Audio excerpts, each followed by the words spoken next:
Oh.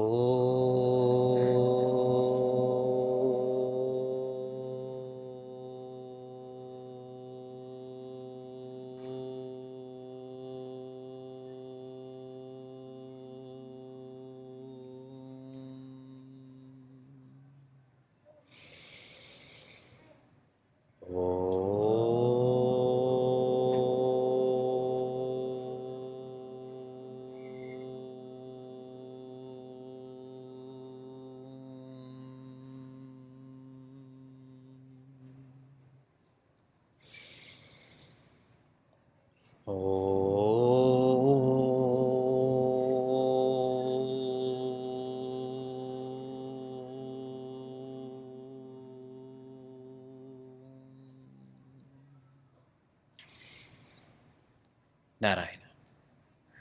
Hari Om, and good morning from Niagara Falls. Why do we enjoy watching Ramayana on television, or a Ram Leela being enacted, or I'll even say this class, so much? Why do we enjoy the photographs that we see of Bhagavan Krishna and Prince Arjuna in the war in the Mahabharata, or paintings of Acharya Bhishma as he's on the bed of arrows? The reason why we enjoy Ramayana, Mahabharata so deeply is because there's an outer expression of good conquering evil. Bhagavan Rama defeats Ravana. The Pandavas defeat the Kauravas. We enjoy this. This inspires us that we too can have the goodness in us to conquer the evil in us. Our Ramayana course, the focus is Vedanta. It's not about outer enemies. We may say such and such person is my enemy, that I hate this person, I don't like this circumstance. That is only happening because of inner enemies, inner hatred, inner dislikes. In our Chinmaya Mission pledge, we weekly chant, ever ready to fight against low tendencies and false values within and without us. This word tendency in Sanskrit is vasana. When I'm fighting against my vasanas, as in I'm purifying myself, then I will be strong enough to stand up for virtues outside of me rather than succumbing to false values. How carefully our Puja Gurudev Swami Chinmayananda first wrote low tendencies and then false values, within and then without. So our enjoyment of Ramayana and Mahabharata, it cannot stay as enjoyment. We have to internalize this more. Reviewing what we studied last week. When Shuka, that is Ravana's spies, are found by the monkeys, are taken to Sugriva, then Sugriva, he shares that the way you treated Hanumanji in Lanka, we should treat you in Bharat. And this shows that Sugriva is untrained as a leader because he's seeking revenge. A leader doesn't seek revenge. A leader seeks forgiveness. And I've shared with you earlier that Sugriva is the icon for our intellect. All of the monkeys are the thoughts or the mind, and Sugriva is the intellect. He is to direct these thoughts. But if an intellect is untrained, then that intellect is not so worthy and certainly cannot take us to enlightenment. This intellect has to be under Bhagavan's guidance more. Then Sugriva would not seek revenge. He would seek forgiveness like Bhagavan Rama did with the spies. Everyone remembers this, right? This is our 30th class. You know this, right? When Shuka was found and was sent back to Ravana, and Ravana said, "Give me your report." And Shuka shared Bhagavan Rama is most forgiving and that their army is most strong. So he shares these details. And Ravana kicks him out of Lanka. And when Shuka falls at Bhagavan Rama's feet, Sharanagati, then Shuka's disguise from a Rakshasa to a monkey back to the Rakshasa, that also is a disguise. Shuka is actually an enlightened master. He is a rishi. And by surrendering even the disguise of being a Rakshasa, of being negative, his true nature is revealed. And he's very much like us. Sometimes I think I'm Vivek, sometimes I think I'm a father, sometimes I think I'm part of Chinmaya Mission Portland, and so on and so forth. But when I surrender all of these disguises to the only altar that is Bhagavan, then I'm surrendering the deepest disguise, which is vasanas. And I start to feel enlightened also. Okay? I hope this review hasn't been too deep for you. Now we study the last section of Chaupais of Sundarakanda. I'm on the 60th section of Chaupais. I'm reading the second Chaupai, and this is the second line in the second Chaupai. Ehi bidi nata payodhi bharai. So saying, who's saying? The Lord of the waters, the Lord of the ocean, or Varuna. So saying, Jehi yaha sujasu loka tehu gai. If you follow what I've shared, that is to build a bridge across my waters, your glory will be remembered through all of the times, all of the worlds. Varuna finally got it. He thinks that he's doing Bhagavan a favor by letting these rocks float. Conversely, Bhagavan's doing Varuna a favor by letting him serve Bhagavan. And I'll elaborate on this. Vibhishana has told Bhagavan Rama that we should cross over to Lanka, but we should ask Varuna Devata about how to do this. And Bhagavan says, yes, we will follow your advice. So he sends word to Varuna Devata. 1 hour passes, 12 hours pass, 1 day passes, 2 days pass, 3 days pass before Bhagavan Rama. And you have to visualize, these are not 3 days of living in Chinmaya Dhara or at the Hilton. They're at Rameshwaram, right? There's millions of beings there. There's salt water in front of them. Every part of India is hot, especially Rameshwaram. So they're there for 3 days, and finally Bhagavan Rama says, Alam. Alam means enough. And there's a really great word that is used to describe Varuna Devata in this commentary, that Varuna Devata is crass. I like that word. Crass means he's just cynical and negative and cowardly. So Bhagavan Rama lifts his bow up, strings his bow, puts an arrow on that bow. And you know who's loving this the most? Sri Lakshmana. He's cheering Bhagavan Rama on. He's picking up his bow, stringing it. He's so happy. His eyes are lit up because he wanted this to happen in the first place. And Bhagavan Rama has that bow and arrow.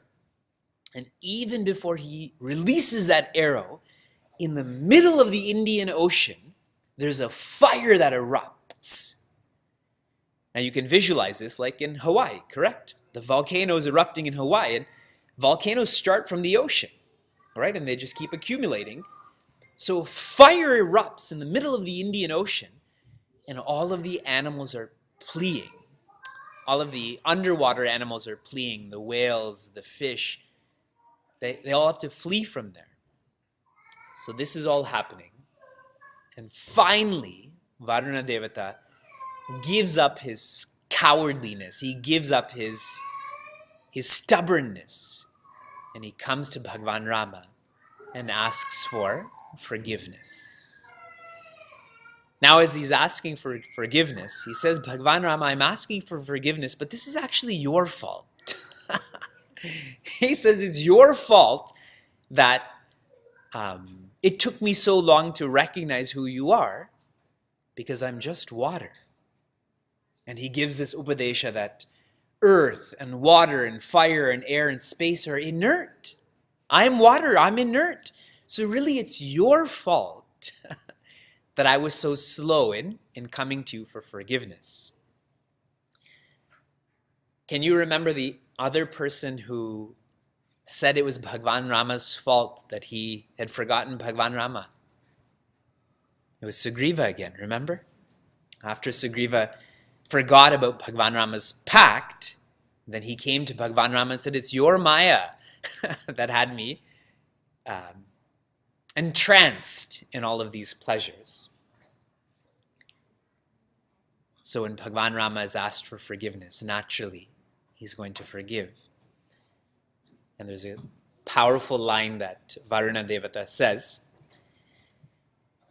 Giri bhare,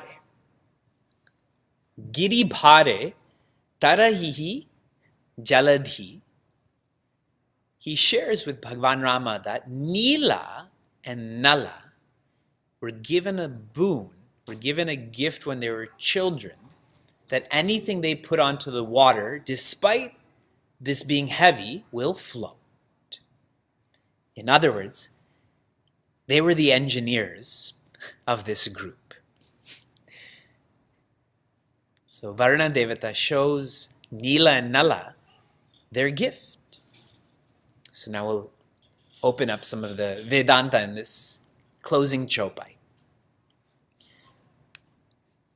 Empathy demands time. Bhagwan Rama could have showed up at the Indian Ocean and said, open or build. But he gave time to understand Varuna Devata, and Varuna Devata had time to understand Bhagwan Rama. This is a sign of empathy. And you're all thinking, this is such a simple message. Who has time though? Do you have time for your spouse? Do you have time for your kids? Do you have time for your creator? It's so easy for me to say empathy demands time, but who's actually giving time? And if we're not giving time, then that shows we're not giving empathy. And if there's no empathy, there's always kali. Kali means conflict. Kali means being standoffish. But Bhagwan Rama is not like that. In a very practical sense, the person we need to empathize with the most is ourselves. We all need to learn to love ourselves. And the way to love yourself is give yourself time. Give yourself time to not just eat fast food, but eat healthy food. Go for walks, read, get to know your parents, get to know your kids.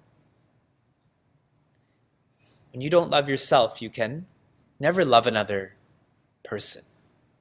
Bhagwan Rama loved himself, which is why he gave Varuna Devata 3 days. In Vedanta, we call this introspection. Introspection. Through Bhagwan Rama's introspection, or giving Varuna Devata this time, he came to understand the nature of Varuna Devata better. And once he got to know him better, then he communicated with anger. See, he didn't resort to anger right away. He gave Varuna Devata an opportunity first. And Swami Chinmaya, He shares this all the time, that you should keep anger in your pocket, take it out and use it, and put it back. But you can only do that if you love yourself. Because think of anger. Gautama Buddha describes anger as a hot coal. So I have this hot coal that I'm going to throw at you, and I'm trying to throw it at you hard, so I have to squeeze it more. Who's getting burned? Myself. Now, switching to Varuna Devata. He knew he was wrong, which is why he asked for forgiveness. True? All of us as sadhakas, we know when we're wrong. True? When you're watching too much TV, you know you're watching too much TV. When you're being impatient with someone, you know you're being impatient. When you miss a Vedanta and Ramayana class, for any reason, you know that you're justifying while you're missing this class, generally. Sometimes there's infrastructure problems or weather problems or health problems, but because you want to sleep in or you were at a party late last night, then you know that you're missing out on this opportunity. So a sadhaka knows when they're wrong. In this case, you see, Varuna Devata is going through titiksha, but it's misdirected titiksha. Titiksha means to endure. That we should endure all of the shallowness of life so we can go deeper into life. With Varuna Devata, why he's showing misdirected titiksha is that he knows he's wrong, but he's waiting. He's waiting 1 day, 2 days, 3 days. It took him 3 days to finally go and ask for forgiveness. That is titiksha that makes one more vicious rather than virtuous. Sheila's mother told Sheila before we got married that she should never go to bed, never go to sleep angry. And it sounds so simple. And we do try to follow that. And I think it makes such a difference in the quality of our sleep and then the quality of waking up. I was facilitating a spiritual parenting workshop in New Jersey. And the RAM that I gave them, the reflection adventure of the months that I gave them, and I'm sharing this with all of you too, that you cannot be angry at anyone, specifically your family, for more than 1 muhurta. How long is a muhurta? 3 hours. See, I'm being practical here. I'm not saying you should not be angry at your family. You will. But don't let it be 3.5 hours. Let it be 3 hours and then go and ask for forgiveness whether you're right or wrong. And then if you do it with 3 hours, you'll do it with 2 hours. Then 1 hour, and you keep on pulling that in. That's titiksha. That's endurance when someone is spewing their negativity at me, someone is angry at me, someone is exhibiting their ego, and I don't react. But how does that happen? By learning to love myself. How do I love myself? Giving myself time to introspect, to grow. So we understood about Bhagavan Rama, about Varuna Devata. Now, Nila and Nala. I shared with all of you that Nila and Nala, these brothers, they had this gift from childhood. Now they're not children. And only now they're finding out about this gift. And how are they finding out about this gift? Because they're following Dharma. Isn't it? That which leads you to Brahma, that which leads you to God, is called responsibility. They're following their responsibilities, and as they're following their responsibilities, they're feeling that divinity inside themselves more. But if they were just jumping around in the jungle, just eating, not being responsible, would they ever have had this opportunity to learn about their potential? They wouldn't have. So for us, when we engage in seva, when we have this seva bhava, you will start to feel Bhagavan. In our sadhana hour yesterday, I was sharing with everyone that you should feel enlightenment. Because the more you feel enlightenment, the more enlightenment will follow. But if you don't feel enlightened, then enlightenment is not going to follow. You have to feel your potential. We had our Matra Puja this morning. I was sharing with the Balaver students here. This is a day that we follow Vidya. Vidya means remembering our connection with our mothers. And we should remember this connection every day, but often we suffer from avidya, which is forgetting. I have come to appreciate my mother and father, my grandparents, everyone who I've met that's alive, that's older than me. I've come to appreciate them much more since I've become a father. And I said that I've been ignorant for decades, that it took me a long time to develop this appreciation. How our Balaver students are way more fortunate that at 2 months, 2 years, 12 years, 22 years, they're learning about this right away too. Always remember that connection with their parents, with their original parents. They will find out their gifts much sooner than we will. True? And if they're following their responsibilities, they will find God much sooner than we will too. When you follow Dharma, you are taught by life what your potential is. And Nila and Nala are great examples of that. And if it weren't for them, there would be no bridge. True? That shows that every one of us has a detailed part to play in this Leela. And the slower you are in finding your potential, you slow everyone else down. The faster you find your potential, you speed everyone up.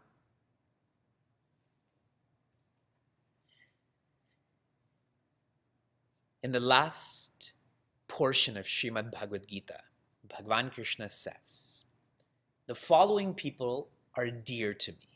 He says, someone who listens to Gita is dear to me. Someone who reads Gita is dearer to me. Someone who chants Gita, more dear. Someone who studies Gita, more dear. Someone who writes Gita, more dear. And who is the most dear to Bhagavan Krishna? The one who teaches Gita. And you're correct. Here, teaching doesn't mean using Zoom and recording these discourses. Teaching means following Gita. Or living would be a better word. That person is most dear to Bhagavan Krishna. In Sundarakanda, what the vision, what the purpose of this kanda is, in addition to all that we've studied, this is preparation for war. The next kanda, the next chapter is called Lanka Kanda, but it's also known as Yuddha Kanda.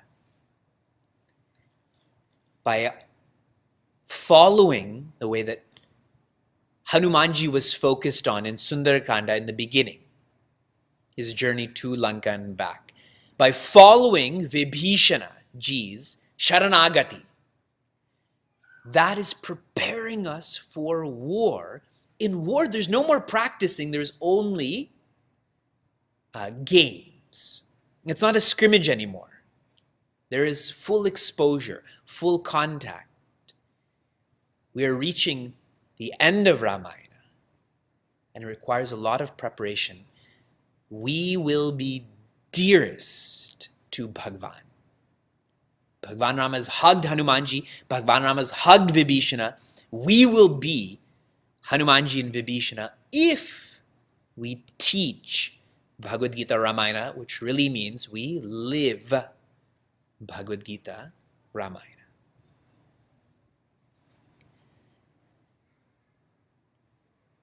Visualizing this Rama Setu, Bhagavan Rama's bridge, there's some people who share that Hanumanji is greater than Bhagavan Rama. Lots and lots of commentaries on Ramayana, thinkers. Now why? How can we say the Bhakta is greater than Bhagwan? Bhagwan Rama had to use millions of beings and millions of resources, we'll call them rocks and sand and trees, to build this bridge from Rameshwaram to Lanka, to go from Bharat to Lanka. True? We're going to experience that soon. How did Hanumanji do this? Prabhu Mudrika Meli Mukamahi Jaladi Langi Gai Achara Janahi. He didn't have Bhagwan Rama, he had Bhagwan Rama's name. Bhagwan Rama has liberated thousands. Bhagwan Rama's name has liberated millions. Let us not think that we have to manage all of the articles, beings, and circumstances in this perfect way to build this bridge to God. Only God can build such a bridge. Because this is His Leela, this is His resources. For us as bhaktas, remember Bhagwan's name and work. In Srimad Bhagavad Gita, in chapter 10, Bhagavan Krishna says, amongst all yajnas, I am Japa Yajna. Correct?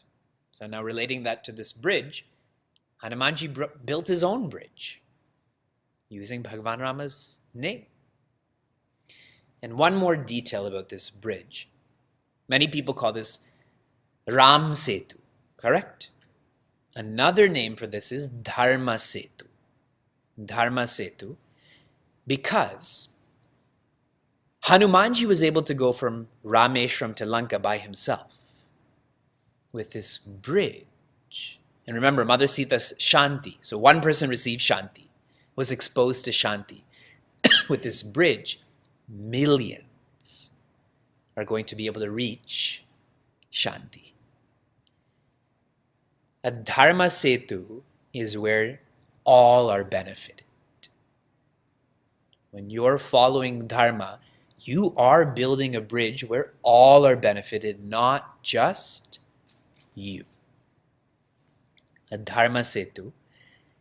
So when we think about what we do in our lives, if we're living according to the teachings of Bhagavad Gita, selflessness, karma yoga, when we live like that, we're building this same bridge where I'm at the front putting the rocks down, and then everyone else is able to walk on that too, correct? And if you're at the front putting rocks down, then I'm behind you. Dharma Setu. This Dharma Setu takes us out of Samsara Sagara. This is the ocean. The Indian Ocean in this context is the ocean of sorrow. And by following Dharma, building this bridge, we are led to Shanti. This Kanda closes with Goswamiji sharing, the excellences of Sri Rama are an abode of delight, a panacea for all doubt, and an unfailing remedy for sorrow. Therefore, giving up all other hope and faith, ever sing and hear them, O foolish mind. Goswamiji is writing this for himself. So he's overtly sharing that. And I feel this completion of Sundarakanda is very much in line with the completion of Srimad Bhagavad Gita. Give up all other hope and faith, correct? Sarva dharma parityajya.